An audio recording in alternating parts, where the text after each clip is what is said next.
시청자 여러분 안녕하십니까? BOA 모닝뉴스 시작합니다. 올 들어 미사일 도발을 잇따라 감행해온 북한이 24일 대륙간 탄도미사일 ICBM으로 추정되는 장거리 탄도미사일을 발사했습니다. 미국 백악관은 북한의 ICBM 발사를 강력히 규탄하고 미국과 동맹의 안보 보장을 위해 필요한 모든 조치를 취할 것이라고 강조했습니다. 첫 소식 조상진 기자가 보도합니다. 북한이 한반도 시간으로 24일 오후 2시 34분쯤 평양 순안비행장 일대에서 동해 쪽으로 대륙간 탄도미사일 ICBM으로 추정되는 미사일 한 발을 발사했다고 한국합동참모본부가 밝혔습니다. 최고 고도 약 6,200km 이상, 사거리 약 1,080km로 탐지된 이 미사일은 높은 각도로 발사된 신형 ICBM 화성 17형으로 추정되고 있습니다. 북한의 이번 미사일 발사는 지난 20일 오전 평안남도 숙천에서 서해상으로 방사포 4발을 발사한 지 나흘 만에 이뤄진 것으로 올해 들어 12번째 무력 시위입니다. 북한은 앞서 지난달 27일과 이달 5일에도 두 차례 ICBM으로 추정되는 탄도미사일을 발사했습니다. 미국 백악관은 북한의 ICBM 발사를 강력히 규탄했습니다. 젠 사키 백악관 대변인은 성명을 통해 북한의 이번 장거리 탄도미사일 시험을 강력히 규탄한다면서 이번 발사는 여러 유엔 안보리 결의에 대한 뻔뻔한 위반이며 영내 안보 상황을 불안정하게 만드는 긴장과 위험을 불필요하게 고조시킨다고 지적했습니다. 이어 이 같은 행동은 북한이 주민의 안녕보다 대량 살상 무기와 탄도미사일 프로그램을 계속 우선시하고 있다는 것을 보여준다고 비판하고 미국은 모든 나라들이 북한의 위반에 책임을 물을 것과 북한이 진지한 협상을 위해 협상 테이블에 복귀할 것을 촉구한다고 밝혔습니다. 또 북한과의 외교의 문은 아직 닫히지 않았다면서도 북한은 상황을 불안정하게 하는 행동을 즉각 중단해야 하고 미국은 본토와 한국, 일본의 안보를 보장하기 위해 필요한 모든 조치를 취할 것이라고 강조했습니다. 국무부도 북한의 탄도미사일 발사를 규탄했습니다. 네드 프라이스 대변인은 성명을 통해 올해 최소 2발의 ICBM 발사를 포함한 다른 단계적 미사일 시험과 마찬가지로 북한의 이번 발사는 여러 유엔 안보리 결의를 명백히 위반한 것이라고 비판했습니다. 이어 이번 발사는 북한의 불법적인 대량 살상 무기와 탄도미사일 프로그램이 북한의 이웃 국가들과 영내 전체 국가들에 미치는 위협을 보여준다면서 미국 정부는 국제사회와 함께 북한이 추가 도발을 중단하고 지속적이고 실질적인 대화에 나설 것을 촉구한다고 밝혔습니다. 미국 인도태평양 사령부도 성명을 통해 북한의 탄도미사일 발사를 인지하고 있으며 이와 관련해 한국과 일본을 비롯한 동맹 파트너 국가들과 긴밀히 협의하고 있다고 밝혔습니다. 이어 미국은 이러한 북한의 행동을 규탄하고 더 이상 불안정한 행동을 중단할 것을 촉구한다면서 이번 발사가 미군과 미국 영토 또는 동맹국에 즉각적인 위협이 되지 않는다고 평가하지만 상황을 계속 면밀히 주시할 것이라고 밝혔습니다. 그러면서 미국은 미국 본토와 동맹국을 방어할 준비가 돼 있으며 한국과 일본 방위에 대한 미국의 공약은 철통 같다고 강조했습니다. BOA 뉴스 조상진입니다. 북한이 24일 신형 대륙간 탄도미사일 ICBM으로 추정되는 발사체를 발사한 데 대해 토니 블링컨 미국 국무장관은 한국, 일본 외교장관과 잇따라 전화회담을 갖고 북한의 탄도미사일 발사를 강력히 규탄했습니다. 블링컨 국무장관은 북한의 미사일 발사 직후 하야시 요시마사 일본 외무상과 전화회담을 갖고 북한의 이딴 ICBM급 탄도미사일 발사를 강력히 규탄하고 핵과 미사일 활동을 강화하고 있는 북한의 최근 움직임은 국제사회에 대한 명백하고 심각한 도전이며 북한의 완전한 비핵화를 위해 유엔 안보리 차원의 대응을 포함해 미한일 3국 간 긴밀한 공조를 계속해 나간다는 데 뜻을 같이 했다고 일본 외무성은 밝혔습니다. 블링컨 장관은 또 정의용 한국 외교부 장관과도 전화통화를 갖고 양측이 북한의 ICBM 발사가 유엔 안보리 결의의 명백한 위반일 뿐 아니라 국제사회에 약속한 ICBM 발사 유예를 스스로 파기한 것임을 지적하고 강력히 규탄했으며 유엔 안보리 추가 조치 등 단호한 대응의 필요성에 공감했다고 한국 외교부가 밝혔습니다. 이런 가운데 성김 국무부 대북특별대표도 노규덕 한국 외교부 한반도 평화교섭 본부장, 후나코시 다케이로 일본 외무성 아시아대양주 국장과 전화통화를 갖고 북한의 ICBM 발사가 북한이 약속한 모라토리엄 파기이자 다수의 유엔 안보리 결의의 명백한 위반임을 지적했습니다.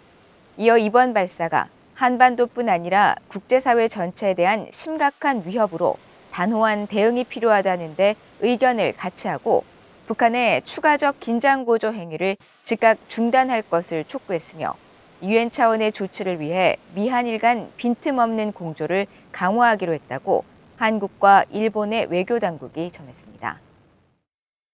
북한이 24일 대륙간 탄도미사일 ICBM을 발사하면서 올해 들어 12번째 도발을 감행한 데 대해 한국과 일본 등 영내 주변국들이 북한을 강력히 규탄하고 나섰습니다.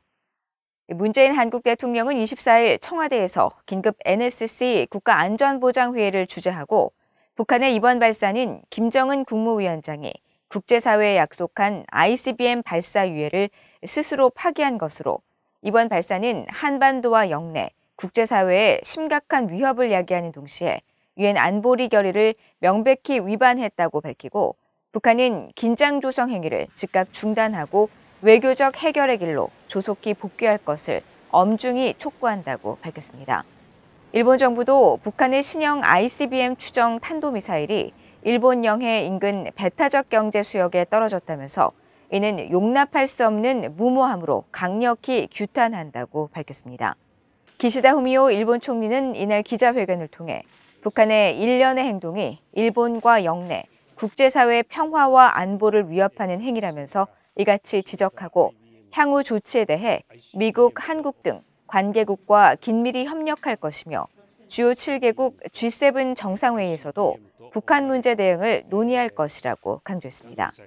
이런 가운데 중국 외교부의 왕원빈 대변인은 이날 정례브리핑에서 북한의 ICBM 발사에 대해 유관국 모두가 한반도 평화와 안정 국면에 착안해 대화와 협상의 방향을 견지하고 한반도 문제의 정치적 해결을 위해 공동으로 힘쓰기를 바란다고 말했습니다. 북한이 24일 대륙간 탄도미사일 ICBM을 발사하면서 올해 들어 12번째 무력 시위를 감행한 데 대해 윤석열 한국 대통령 당선인 측은 강력한 규탄 입장과 함께 문재인 정부의 단호한 대응을 촉구했습니다. 윤석열 대통령 당선인의 대통령직 인수위원회는 24일 입장문을 통해 북한의 이번 탄도미사일 발사는 북한이 지난 2018년 약속한 핵과 ICBM 시험 중지, 모라토리엄을 깬 것이며 유엔 안보리 결의를 정면으로 위반함으로써 한국의 안보를 위협하는 중대한 도발이라고 규정하고 인수위는 한반도를 포함한 동북아와 또 세계 평화를 위협하는 이러한 도발 행위를 강력히 규탄한다고 밝혔습니다. 이어 한미 간 철저한 공조를 토대로 국제사회와 협력해 북한의 도발에 강력 대응해야 한다며 유엔 안보리는 신속하게 긴급회의를 소집하고 북한의 도발에 대해 엄중한 규탄과 함께 대응 조치를 취할 것을 촉구한다고 말했습니다. 또 현 문재인 정부가 북한의 위협에 대해 정치, 외교, 군사적으로 단호한 대책을 통해 국민의 안전을 지켜야 할 것이라고 강조했습니다. 북한 당국이 최근 위성 개발 목적이라고 주장하며 탄도미사일을 발사했던 당시 미국산 컴퓨터와 소프트웨어를 사용하고 있는 것으로 확인됐습니다. 북한의 잇단 핵 미사일 실험에 따라 국제사회 제재로 금지된 미국의 제품이 어떻게 유입됐는지 의문이 제기됩니다. 함지아 기자가 단독 보도합니다. 지난 10일 조선중앙TV 등 북한 관영 매체가 공개한 김정은 국무위원장의 국가우주개발국 현지 지도 장면입니다. 사진에는 미국의 컴퓨터 회사인 델사의 컴퓨터 모니터 50여 대가 확인됩니다. LCD 또는 LED로 추정되는 이 모니터들은 모두 동일한 제품인 듯 뒷면 윗부분에 델사의 로고가 박혀 있고 화면 앞쪽 아랫부분에도 델 글자가 선명하게 찍혀 있습니다. 모니터들은 책상 아래 컴퓨터 본체에 연결돼 있었는데 육안 확인은 어렵지만 역시 델사의 제품일 가능성이 큽니다. 1984년 미국 사업가가 만든 델은 개인용 컴퓨터와 관련 제품을 제조, 판매하는 회사로 본사는 미국 텍사스에 위치하고 있습니다. 현재 미국 정부는 미국의 기술을 이용한 제품을 북한 등에 판매하지 못하도록 하는 자체 독자 제재를 시행 중이며 유엔 안보리도 컴퓨터와 각종 기계류의 대북 수출을 금지하고 있습니다. 이와는 별도로 일부 보도 사진에는 델 모니터 속 화면이 보이는데 여기에는 미국 마이크로소프트사가 제작한 소프트웨어 윈도우 7이 구동 중인 장면도 포착됐습니다. 컴퓨터와 마찬가지로 미국의 소프트웨어도 미국과 유엔 안보리의 제재 대상입니다. 현재 비어있는 미국 델사에 북한의 제품이 반입된 경위 등을 질문하고 답변을 기다리고 있습니다. 북한에서 대북 제재 품목이나 반입이 금지된 사치품이 발견된 건 이번이 처음은 아닙니다. 특히 문재인 한국 대통령이 평양에서 차량 퍼레이드를 벌였던 지난 2018년에는 여러 대의 신형 메르세데스 벤츠 차량이 평양 번호판을 달고 있는 모습이 공동 취재단에 의해 포착됐으며 또 중국 CF 모토사가 제작한 오토바이 CF650G 여러 대가 북한 호위 부대에 의해 이용되는 사실도 확인됐습니다. 유엔 안보리는 북한의 이딴 핵과 미사일 실험에 따라 지난 2006년 채택한 결의 17185를 통해 사치품 금수 조치를 시행했으며 이후 2013년 추가 결의를 채택하면서 사치품 목록을 만들었는데 여기에는 고가의 차량도 포함됐습니다. 전문가들은 북한으로 유입되는 사치품 등 제재 품목들이 중국을 통해 들어가고 있다면서 중국 정부가 사치품 목록을 만들어 감시하는 등 좀 더 적극적인 제재 이행에 나서야 한다고 지적했습니다. VOA 뉴스 함자입니다. 북한이 쿠데타로 정권을 잡은 미얀마 군부와 미사일 개발 등 협력을 재개했다는 의혹이 제기됐습니다. 전문가들은 과거 불법 무기 거래를 한 전력이 있는 양측의 현재 이해관계가 맞아떨어지는 만큼 군사협력 재개 가능성에 신빙성이 있는 것으로 진단했습니다. 박형주 기자의 보도입니다. 미국 국방부 산하 국방정보국 DIA의 스콧 베리어 국장은 지난 17일 미국 하원 군사위원회 관련 소위원회에 제출한 서면 답변을 통해 북한이 미얀마 측에 무기 판매를 재개할 수 있다는 가능성을 제기했습니다. 현금이 필요한 북한과 쿠데타 이후 국제사회 제재 등으로 무기 거래 선택지가 줄어든 미얀마 군부의 상황을 고려할 때 그럴 가능성이 있다는 것입니다. 홍콩 매체인 아시아타임스도 23일 미얀마 군부 동향을 감시하는 양곤의 한 독립연구기관을 인용해 북한과 미얀마의 군사협력 의혹을 구체적으로 제기했습니다.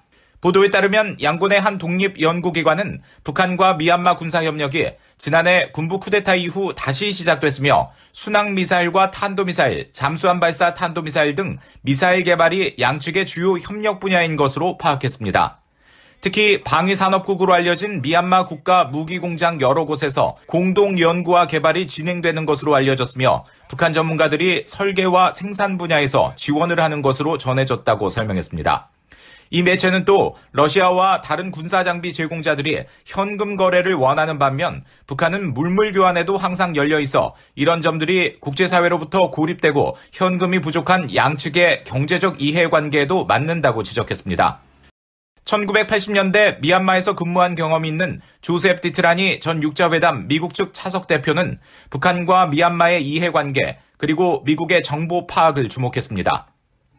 When North Korea is looking for foreign reserves, sustain their missile and nuclear programs, but also to take care of the elites, they're going to have to be selling something, right? Even more recent, selling missile technology and missiles to Iran, to Libya. If North Korea is doing that with the junta in Burma, that information will become available. 북한의 불법 무기 확산과 밀거래 상황을 오랜 기간 추적해온 브루스 벡톨 미국 엔젤로 주립대 교수는 북한의 불법 무기 거래가 주로 국제사회에서 고립된 국가들과 이뤄져 왔다는 점에 주목해야 한다고 강조했습니다. Iran, Syria, nations in Africa, Cuba even. So the fact that Burma is likely to be a pariah state again, now that they've had a coup, that means that they become a very easy target for North Korea to sell their ballistic missiles to. 벡톨 교수는 그러면서 미국 국가정보국장이 의회에서 북한과 미얀마의 군사협력 가능성을 제기한 것도 공개 석상에서는 말할 수 없는 기밀 정보 등을 근거로 말했을 것으로 추정한다고 밝혔습니다. VOA 뉴스 박형주입니다. 국제인권단체들이 한국 정부에 국제사회에 북한 인권 결의안 공동제안국으로 참여할 것을 강력히 촉구하는 내용의 공개 서한을 보냈습니다. 국제인권단체인 휴먼 라이츠 워치와 미국 북한인권위원회, HRNK 등 28개 인권단체와 개인 4명은 24일 한국 문재인 대통령과 김부겸 국무총리, 정의용 외교부 장관과 이인영 통일부 장관 앞으로 보낸 공개서한을 통해 한국 정부가 북한의 인권 상황에 대한 연례 결의안에 다시 공동제안국으로 참여해 국제사회와의 굳건한 협력 아래 북한의 인권 상황에 대응할 것을 촉구한다고 밝혔습니다. 이어 북한의 중대한 인권 문제에 대해 원칙에 입각한 입장을 한국 정부가 취할 것을 촉구하고 한국 정부는 한반도 상황을 고려해 평화를 통해 북한의 인권 상황 개선 노력을 지속할 것이라고 주장했지만 이 같은 정책 아래서 구체적으로 얻어진 결과는 거의 없었다고 지적했습니다. 서한은 또 인권에 대한 논의 없이 북한과 대화와 협력을 증진하겠다는 한국 정부의 입장은 한반도에서 지속 가능한 평화를 이뤄내지 못했으며 북한의 잔혹한 인권 상황에 침묵하는 결과만 가져왔다고 비판하면서 한국 정부는 노선을 바꿀 필요가 있으며 북한 내 인권 탄압 중단과 책임자 처벌을 위한 분명한 메시지를 북한 측에 전달해 줄 것을 거듭 촉구했습니다. 이상으로 VOA 모닝뉴스를 모두 마칩니다. 시청해 주신 여러분 고맙습니다.